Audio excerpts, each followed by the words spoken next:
instead of having 60 Senate votes to pass a bill, which you have to have for virtually everything, you only have to have 50 for reconciliation. But you can only use it once a year, and there are only certain things that you can put in. So when you hear about these two infrastructure bills, you got the smaller one, the $585 million that is bipartisan, that you see people every night on the nightly news. And maybe that'll pass on a bipartisan basis, maybe it won't.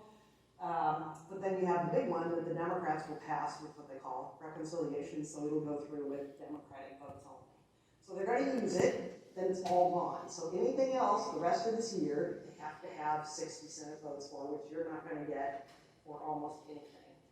And when we come to about March of next year, everything will stop, because everybody will have, we're already focused on the November 2022 election, but by January, February, March at least, people will say, no more. We're just going to totally do the election. We don't want to make any missteps. Nothing's happening.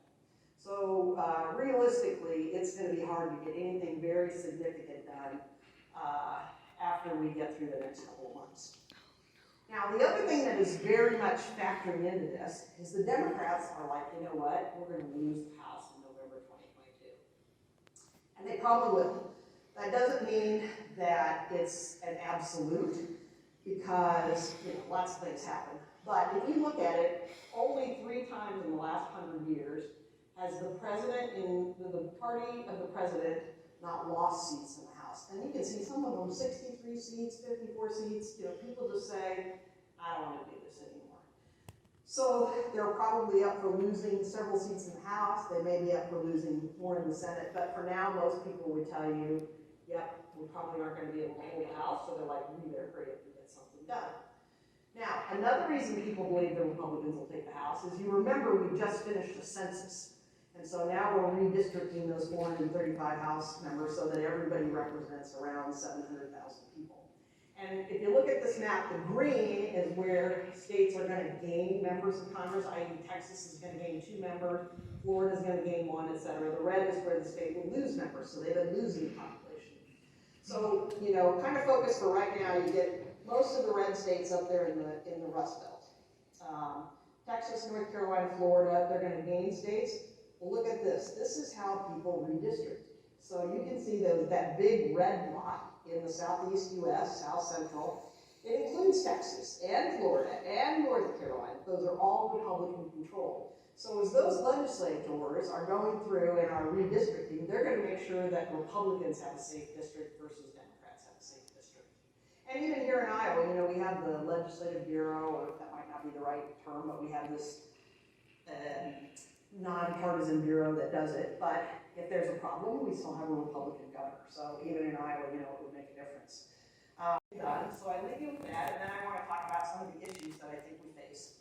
And this is a chart that shows you the top countries for our agricultural exports.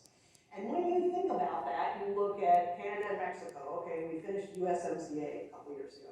You look at Japan, we finished the Japan Phase 1 agreement. We finished the China Phase 1 agreement.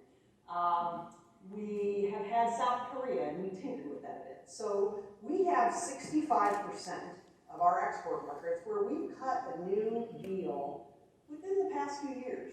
So the deal is done. Now, does that mean we can't redo and improve the China agreement or Japan or whatever, USMCA? Not at all. But at least we have the agreement and there's progress. So, in the short term, is it awful that we can't do a trade agreement right now? Probably not.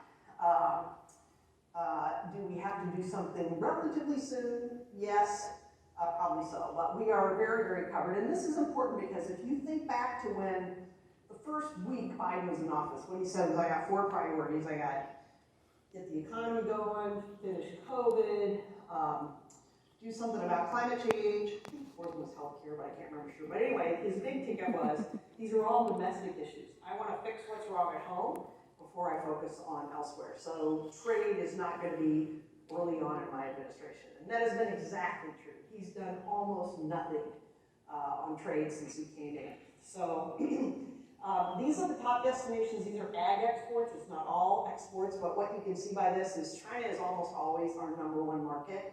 It blipped in 2018 when we had the tit for tat trade war. Canada and Mexico always come in second and third, Japan, the EU, etc. So that's kind of where we are. Again, those things add up to like, 65% of our markets. So where we are right now is in a little bit of trouble. You know, are we hurting right this minute? Probably not, because we have all those great trade agreements. But in order to pass a trade agreement, there's a very simple bill called Trade Promotion Authority. And all it means is the Congress and the President have to work together on trade deals.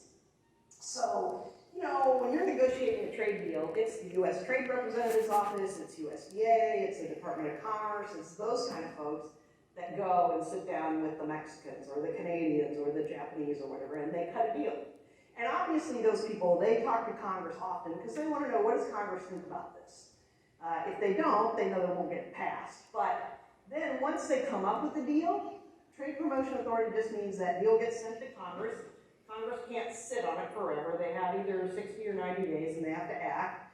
And very importantly, it has to be an up or down vote, no amendment, because if you amended the bill, then we take it back and we're negotiating with Mexico and they say, well, there's one thing there, this is what we want, and then there's two, and then there's three, and pretty soon you don't have a negotiation anymore. So it's an up or down vote. But Trade Promotion Authority lapses every 5 or 6 years. And in fact, it lapsed at the end of July. So you can see there on the left that we pass it and it's in existence for 5 or 6 years, and then it lapses for 5 or 6 years, and then it comes back and you think, why would something be so hard? And you know, who knows? But anyway, we don't have it right now. We don't have the administration working on it very hard. I will say Secretary Vilsack has been great. He's come out several times and said, I think passing TPA is really important to U.S. agriculture. We ought to do it. Ambassador Tai hasn't been quite as forthcoming and is sort of wanting to work in labor and environmental issues, which will be interesting. And Biden has somewhat ignored it. But we have 3 trade negotiations that they started in the last administration. We have Kenya, and you can say, Kenya, what a weird one. And it is weird in that I think Kenya is our number 98 market. So you think, why would we spend any time there? But Kenya tends to be one of the most progressive African countries as it comes to technology, biotech, those kinds of things. And so even though if we cut an agreement with Kenya tomorrow, it would mean a whole lot more ag exports. If they believe in risk-based science instead of hazard-based science and they're supportive of our systems, then they can go out and be our ambassador for other countries in Africa. And it has to stay in your family. So if a daughter gets it, if a cousin gets it or whatever, they keep farming it, okay? But as soon as it's out of the family, the whole estate tax exemption comes down on it. So all they're really doing is delaying how long we get to pay that estate tax. And obviously it will affect farm values and when people want to sell to young people coming into the business, et cetera. So it will make it harder to lobby on, but it's a bad deal. Stepped up basis, I think probably we all have this, but stepped up basis is simply, hey, my dad bought some ground for $2,000 an acre, he passed away, I inherited it at $5,000.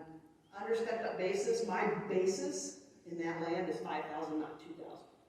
And so if I go to sell it next week and I sell it for $9,200, I only have to pay the tax on the difference between $5,000 and $9,200, not $2,000 and $9,200. They want stepped up basis to go away.